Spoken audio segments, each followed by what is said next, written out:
welcome into the Empty Bottle Sports Podcast. I'm your host, Danny. Alongside, as always, we got ZG and we got Corey, and we're going to be talking some college football today, some NFL football, and also some transfer talk. Really excited about that. And maybe a little bit of Shohei Ohtani update at the end of the show. Maybe he's going to be signed when he comes. We'll see. First off, we'll start off with some drinks, boys. Corey, what you got in front of you? Kind of a nasty protein shake, actually. We're still trying to keep it somewhat healthy, and I got enough celebrating in over the weekend. All right, yeah, a big win over Ohio State and to clinch your spot in the college football playoff. Great reason to celebrate. Zane, what about you, my friend? Hey, everybody. Yeah, with the winter now in full swing, we just had another good snow here in Chicago. I've got my immunity boost smoothies, actually, so trying to stay healthy here through the winter season. Good stuff. Yeah, I'm going to keep it warm here since we're in Chicago. I got my little Sleepy Bear tea for tonight. Still hot. I'm going to wait. Probably not to have the show for that one. My goodness. All right, let's kick it off with some college football, boys. College football playoff got announced on Sunday with a surprising top four, at least the number 4 spot.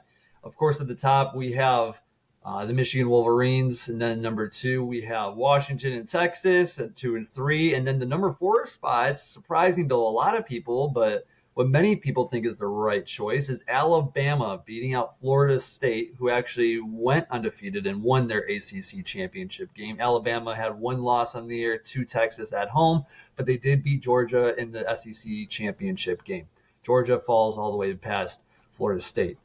So, my question to you, Zane, are you surprised at this top 4, especially that Alabama beat out Florida State? No, I'm not surprised. I kind of thought it was going to happen. I mean, Florida State, I feel bad because they played their butts off, but 55 yards of passing offense in their last game. You just can't look at a team like that and think they're one of the top 4 teams in the country. With that being said, I think the process is quite confusing because everybody outside the top 4 is ranked based on their record. Because you even see that Florida State's ahead of Georgia still. And then yet to get into the top 4, it's not about your record. It's not about your schedule. It's about, are you the best team, one of the top 4 in the country. So I think that portion of it's confusing and needs to get kind of defined, although we now have 12 teams for next year, but they're going to do the same thing. Whoever's like 12th or 13th is like the same argument. Yeah. How did we not get in? So not a surprise. I do think Alabama right now is a better team than Florida State without their star quarterback. So as a college football fan and for the playoffs, I think they made the right decision. Yeah, I think that's a great point about Georgia being behind Florida State, and that the committee thought, Alabama's better than Florida State, but Florida State's not better than Georgia. Like, I mean, really, did we really think after watching that game Florida State was somehow ahead of Georgia? But you know what? I mean, Florida State, if they really want to prove that they should have been in the playoff, they'll beat Georgia this upcoming bowl game, because you know what? If Georgia had won that game, Florida State would have been in that number 4 spot, and they would have been playing Georgia anyway in that 1-4 matchup. So they kind of can prove themselves that they really think that they belong, and then they'll beat Georgia, and they won't get blown out like they probably will. Corey, what are your reactions to the college football playoff? Yeah, Danny, I'm sure that if Florida State by some miracle beats Georgia, that'll make them all feel better. It'll be a great consolation to them. I'm not surprised at all. It depends on what you want as the college football playoff committee. Do you want to go with the best 4 teams or the most deserving 4 teams? Because Alabama doesn't deserve to be there. They just are better than Florida State. And I don't think it's particularly close with Florida State having lost their star quarterback, who was clearly their only form of offense. It's not surprising to me at all. We knew that the odds of the SEC being left out were slim to nil when you have an Alabama and a Georgia. The winner of that game was going. Florida State would have had to have won by 50 without their best player to look good enough after their stretch of games to get in.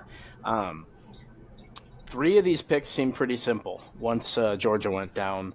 Alabama obviously was the one that some people were shocked by, but I think we got probably the 4 best teams, and honestly, I'm not even convinced that Washington is one of the 4 best teams yet. We'll see. I could very well be wrong. The offense looks scary, but I don't think that they have a good defense, and I don't think that they've played a good defense. So we'll see. Their defense isn't very good. Their offense is pretty legit. And the Pac-12 was a pretty good conference this year, top to bottom. I thought they were a lot deeper than most years. In fact, I mean that you had a few college football playoff contenders go into the last month there that we thought could have made it. But USC, Oregon State, Utah, they were all at some point considered playoff contenders throughout the year, and this can do it. Oregon, I think a lot of people still think after that championship game that Oregon was the better team than Washington and should have been in the spot. But you know what? 2 losses, that'll do it. It's tough because I don't think that any of them really played a supposedly good team other than each other. Yeah. So it's the classic, well, that conference sucks and they look good against each other argument. But with them, it's always high-flying offenses that then get steamrolled when they get to an important game. So, yeah, I mean, we're going to find out. There's some matchups. Yeah. Well, Corey, we know who you're rooting for in this championship college football playoff. I'm going Bevo and the Texas Longhorns. So that's who I hitching my wagon to. Zane, what about you? Who are you hitching your wagon to for the college football playoff? Yeah, I think we got a really good matchup, 1-4 and 2-3 here. Quickly, the point I would make about I think if an undefeated Washington got left out, that would have been right. People would have been just as outraged. So, again, it is a little confusing, even with no quarterback in Florida State, that they get left out. But I would say I got to go with Texas. You got to go with the Texas Longhorns. It would be the best thing for college sports right now would be for Texas to win, for sure, hands down. And I'd love to see it. So Texas Longhorns. There you go, Zane. Hook 'em, buddy. All right, let's move on to the next topic here. I'm going to stay in college football here. Let's talk a coaching carousel, specifically 2 teams. We got Oregon State and Michigan State making coaching hires. I'm sorry, Michigan State and Texas A&M making coaching hires. Texas A&M was able to poach Mike Elko from Duke, who had an upstart Duke program, which I'm actually kind of glad about because Illinois has to play them in a couple of years. So I'm really glad that he's leaving that program and going to Texas A&M. We'll see how well of a fit that is. But also, Michigan State poaches Oregon State, and I forgot the coach's name off the top of my head, Jonathan Smith. So Jonathan Smith from Oregon State, who did a really good job it was a Power 5 school, but I think many would admit that Oregon State is nowhere near, even before the dissolution of the Pac-12, a world beater. So props to Jonathan Smith for what he did at Oregon State. So my question to you, Corey, is who is the better hire? Was it Mike Elko for Texas A&M, or did Michigan State get a better hire out of Jonathan Smith? Yeah, Michigan State, to me, got the better hire. And I think that as far as competition and ability to have success, I think that Jonathan Smith got the better job. I don't know that it's a better job in any other sense, but at least I think there's more room for improvement and upward growth for Michigan State than I do A&M in their respective conferences.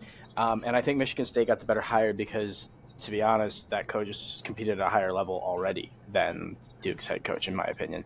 I think he's played better teams more consistently, and I think that it's also probably a more high-pressure job with more fan pressure as well than the Duke job. So I think that really all the way around is the better deal. I don't think that either of them are going to be particularly successful at the highest level, if that makes sense. I don't think we're going to see championships out of either program probably in our lifetimes.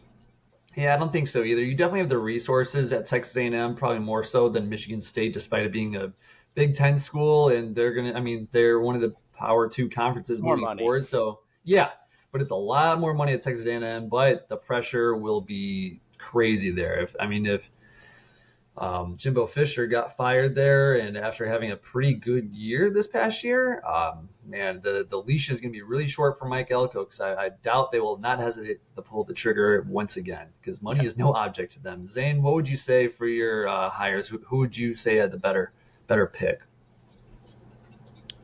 Yeah, it's a tough one. I think both coaches a little skeptical about being able to win big games. Duke really struggled in all of their marquee matchup games this year. But I think an advantage for Mike Elko is that he seems to be a pretty good recruiter. If you can recruit people to come play football at Duke, right, you've got to be selling something really good. So It's those Texas basketball A&M, parties. yeah. Texas A&M needs somebody who can build the program. Like you guys said, those boosters are incredibly impatient, and when you're paying your coach that kind of money, you can be. Yeah. But it's going to be added pressure with Texas and Oklahoma now moving into the SEC. It's a little bit harder to recruit as well. So I think the slight edge here goes to TAMU. It really hasn't been an issue of talent in TAMU. It's just Hmm. developing players, keeping them, around, and then, bringing it all together for at least a 1 to 2 year run. I feel like they've had players come through there every 3 years that are, top 10 picks, whatever it is. They're not all there at the same time. They can't sustain any sort of longevity there. Yeah, that'll be the first test, right? Is for him to come in and try to retain those high caliber recruits from the past 2-3 years from the transfer portal. Now, I mean, that's the first thing is he's gonna have to try to win back that locker room and keep some of those guys while he recruits his own. I think that's less of an I, issue at Michigan State. yeah, I feel like Texas A&M has been trying to buy championships throughout Jimbo Fisher's tenure there, as opposed to just trying to build a championship team.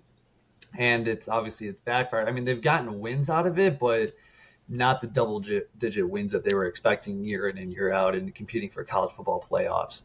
And the Duke quarterback is actually Riley Leonard, I think Transferring. his name. He's in the transfer portal, so I don't Yep. know if there's maybe a potential connection there. That'll be interesting to watch and see what happens there. Yeah, the isn't the Oregon State? Isn't he also the quarterback? Isn't he in the transfer portal as well? Yes, Yes, he yeah. is. Yeah.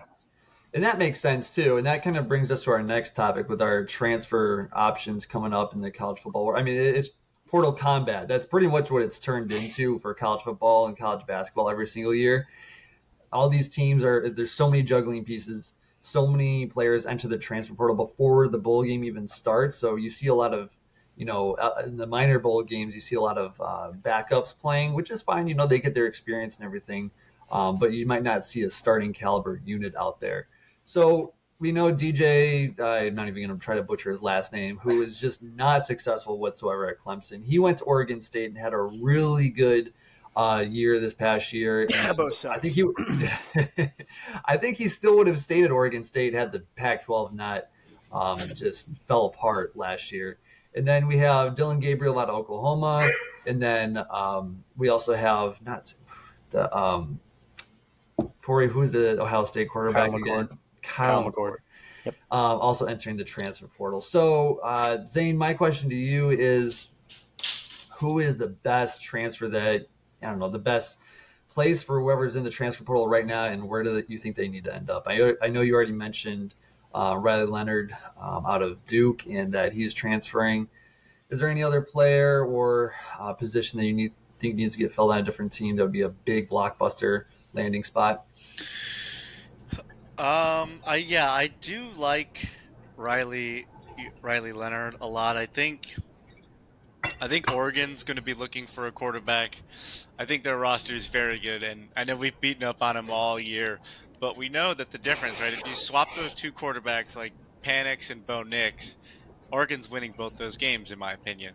So Bo Nix is the factor there. He needs to go. I'm sure he's run out of his 8 years of eligibility. Um, so I mean, if DJ just wants to scoot up over to Oregon, that could be a great fit. I think that roster is going to be loaded. Dan Lanning's okay. I think he got in his own way a little bit this year, but you can only do so much when Bo Nix lets you down. So, but to Oh me, my gosh. Oregon's got to be a prime time destination. Yeah, we do bash him as being the Kirk Cousins of the NFL or the college football world, but I mean he was in the Heisman candidacy, race there at the end. But I will say when the lights shined brightest, I mean, there's 2 losses against Washington right there, and he's not in the college football playoff. A lot of garbage time stats, it seems like. Going. He probably Yeah. only needed to Corey. win one of those games too, right? It's like he didn't even need to win Yeah. both to Yeah. be in the top 4, just one, and he couldn't even do it. Ugh. No, couldn't do it. Doesn't have that dog in him, you know? Mm-mm. That's why you'll be a. Yeah, no, he didn't have it. All right, Corey, what about you, my friend? Which blockbuster landing spot for a player are you looking at this offseason? Yeah, I think you're right, Zane. I think Riley Leonard is an interesting one to watch. To me, the most interesting one. Tyler Van Dyke is kind of interesting too from Miami, but I think honestly that DJ Ugalele is going to end up at Ohio State. I think that's how you say his last name. Don't crucify me in the comments, or do honestly go for it. Give me your best shot. I'm ready. I don't do well with those. I think he actually ends up at Ohio State though. Kyle McCord obviously transferring out.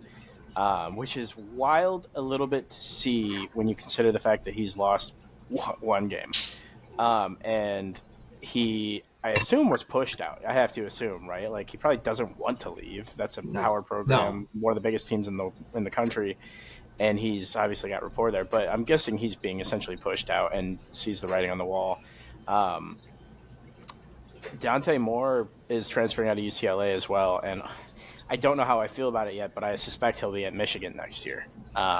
So we'll see how that goes. Yeah, I think you mentioned this. I mean, it's pretty much off his prep recruiting profile at this point, right, for him, because I mean, in college he hasn't really shown too much, but yeah, he except for heavily the only recruited out play. of high school.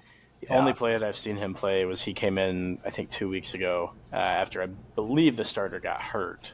Yeah. And the first thing he did was throw it to the wrong team. But you know what? Something we'll be kind of monitoring as the weeks go along here, and as we get closer to the college football playoff and Black Monday comes around for the NFL. Corey, is we're gonna start seeing some recruits kind of question what's happening with Jim Harbaugh and what he plans to do following this offseason. If this is gonna be his last rodeo, I know with Michigan or. It could be answered sooner than later, though. I know that the university is pushing, or at least was pushing very aggressively to sign him to a supposedly very large contract. That could be contingent, obviously, on the NCAA thing at this point. I don't know. But I wouldn't be surprised for them, especially if he wins a championship and doesn't want to leave. They could ink a deal the next morning. I would not be surprised. I think if Michigan's smart, they will do that. They've made some questionable decisions. I mean, they're still kind of behind the times with their NIL stuff. Yeah. Everything. So we'll see what kind of decision they make. But that's an interesting script moving forward. My possible blockbuster transfer portal would be, he hasn't even transferred yet, but Archie Manning. We don't know if Quinn Ewers is going to be back for another year at Texas, and if so, does Manning? I think we do. Come on. Yeah, does Manning really want to stay for another year behind the Texas quarterback there and be a backup again when he could easily be a starter at many programs? If he ends up at Ohio State and Marv comes back, I'm going to throw up. I don't want to see the next step in the Manning Harrison connection. I don't want that to happen to me. No, it's just going to happen in the NFL with your luck. And he's going to end up in the AFC North and just torture your Browns for I'm okay with that. I'm used to pain on that end, all right? That I go into Sunday expecting to hurt. Saturdays are my solace. Don't take this from me. Corey's heart can only handle so much. It's getting to the edge, boys. All right.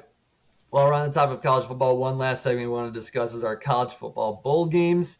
Let's talk intriguing matchups that do not include the college football playoff. It can be group of 5 matchups, Power 5 and group of 5.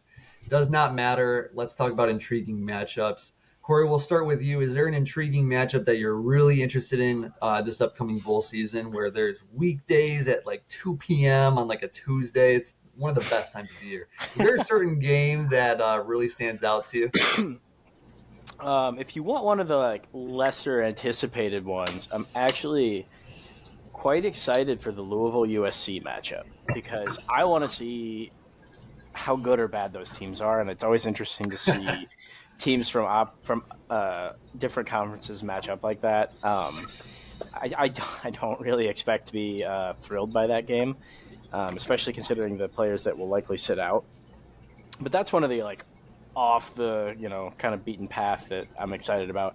But honestly, I really want to see the results of the Ole Miss Penn State game. To me, for the same reason, being for different conferences, that is a barometer for me of the SEC versus Big Ten. Yeah. That along with obviously there's the Michigan or Michigan Alabama game, which that's a barometer as well because those are supposed to be the two best teams in their conferences. But I really want to know how the third or fourth best teams of the conferences match up here too, because you hear all the time that the SEC in the middle is tougher than the Big Ten, which I would tend to agree with. But we're gonna learn. Yeah, we're gonna find out because, like you said, I mean, Ole Miss and Penn State, they're pretty much carbon copies of each other in their respective conferences. They're knocking on that doorstep, but just can't get over that hump. That's Alabama and Georgia, or Iowa State, Michigan. Yeah, they're pretty decent mirrors of each other in that sense. And then the fact that they're the same teams, whereas every year their fans are saying we're a quarterback away, and then the season comes up and they're like, we got our guy, because they played two trash teams at the beginning of the year and the quarterback lights it up. It's that same thing every year. We got our guy, and then Drew Aller sucks, and we know Jackson Dart ain't it either. So it's no, you're not. Sorry. Yeah. It turns out you're not. Surprise, surprise. All right, ZG, who you got for your bowl season matchup? Yeah, quickly, just to touch on Ole Miss. For sure, Corey, I absolutely agree. Jackson Dart, not that guy. He's the second coming to Bo Nix. So, yeah, he just needs to move on with his college football career. But I heard Oregon's looking for a quarterback. I hope these two teams play at full strength. We'll see who sits out. But I like the Ohio State Missouri bowl game. I think that could be an exciting game to watch. But we'll see who ends up sitting that game out. But at full strength, Anthony. Yeah, at full strength, it'd be great to see. And this could be it for Missouri. I mean, you got Texas and Oklahoma coming in next year. We'll see if they're a one-hit wonder here. I don't know. Well, I think Missouri, I would bet a lot of their starters would play in that game just because their team's not used to playing on a stage like this, whereas Ohio State, we're not making the playoff. A few of their top-end players I don't think will be playing in that game. And we already see McCord has entered the transfer portal. I doubt Marvin Harrison Jr. needs to prove anything more to the NFL scouts or NFL teams that he's going to be a top 5 pick in this year's upcoming draft. So I don't know if he needs to play and risk injury. I would say, Ohio State had a receiver enter the transfer portal too. They're third or fourth guy. So I think Ohio State might be a little depleted going into this game. But take the over. I think the over is a safe bet in this game. I'm with you on that. Yeah. I'm gonna go with Oklahoma and Arizona. I think it's two top 15 teams. Oklahoma, man, they looked high flying this year, but they had some hiccups, and the defense is just still pretty porous. We saw they lost to Oklahoma State, lost to Kansas, and then I honestly think if Texas would have played them again, that was such a close game. I think Texas would come out on top again. Obviously, we'll never know, but Oklahoma, I feel like they were probably the third best team in that conference. But upstart Arizona, a team that really nobody saw coming out of the Pac-12 this year, especially such a deep conference in the Pac-12. That's really good job by Arizona, and I think that's gonna be a really good game. Also, take the over in that game. Yeah. If they get blown out and then Washington loses and Oregon loses, can we talk about how bad their conference is? Actually, when all of those things happen, can we talk about it? No, I just think it's funny that. I mean, look at who they're playing. If you get beat by Oregon Texas, loses to Liberty, I've got a case. All right. Oh, Oregon's for sure losing to Liberty. That's going to be a thing. But that's a wild matchup. Even if Washington loses by 2 touchdowns to Texas, I'm not going to hold it against Washington. Texas is a good football team. But if Texas loses bad in the next one, then what do we do? I don't think they will, for the record. Of the 4 teams in the playoffs, I would rather play Washington or Alabama than have Michigan have to deal with Texas right off the bat. No, thank you. I don't want to play them first. I was also praying for Florida State to make it because it was a cakewalk. Corey's all on the narrative for Florida State. This is not fair. Come on. No, there is something to be said about to be the best, you have to beat the best. So if we would have beat Florida State and then say we ended up with like a beat up Texas or Washington, it wouldn't have, you know what I mean? Wouldn't have felt the same. Yeah. Let's If they see what he beat says Bama when and Alabama then curb Texas, stomps come him on. by 30. Let's see what he's saying after that. I'm not even close to as worried about them as I would have been several years ago. Give Corey the California smile by the end of the second quarter. Oh my gosh! I mean, Just saying, I've heard this before. Danny was all about Penn State beating Michigan too. That didn't happen. Yeah, well, James Franklin happened, not Penn State. Yeah, no, their quarterback sucks. Michigan. Well, that's a continuing narrative with the Penn State program. True. Yeah. All right, let's flip over to the NFL here. We have scoring that has actually kind of been a little bit depleted despite a lot of rules being changed and the referees being a lot more, less vigilant with offensive penalties and just allowing receivers to just beat up on defensive backs so we get more touchdowns. But scoring is actually a little bit down in this league this year. Is it concerning to you guys that we're seeing less points scored across the NFL? I mean, it's a little bit less exciting, or is the brand going to be just fine in the NFL? Corey, we'll start with you. Yeah, I mean, it's going to be fine. I do think that it's a detractor with the points dropping off. I mean, let's be honest. The typical Browns and Steelers game that it finishes, 12-9 or something, no one wants to watch that. Even Browns and Steelers fans don't want to watch that. This more scoring, the more entertaining. I do love watching a good defense play, but not for 16, 17 weeks of the year. Come on, I want some high-flying stuff going on most of the time. Having one knockdown, drag-out game is good if your team wins it because it shows you they've got what it takes to win that game. But no, I mean, this is ultimately bad, but they'll fix it. They'll make an ultimate tush push that's good for 5 yards next, and it'll be over. It's funny in college when it's Iowa and Minnesota, but it's not funny when it's two NFL teams where those players are making tens of millions of dollars. It just does not hit the same. Wait, that reminded me. Can we talk about? I don't know if you guys saw it, but it was Iowa-Nebraska game a couple weeks ago, if I'm not mistaken. There were two guys in the. Did you see the two guys in the crowd with the punts t-shirt or sweatshirts? Yeah, they were cheering for every punt. Oh, can we do that? Can we go to that game next year?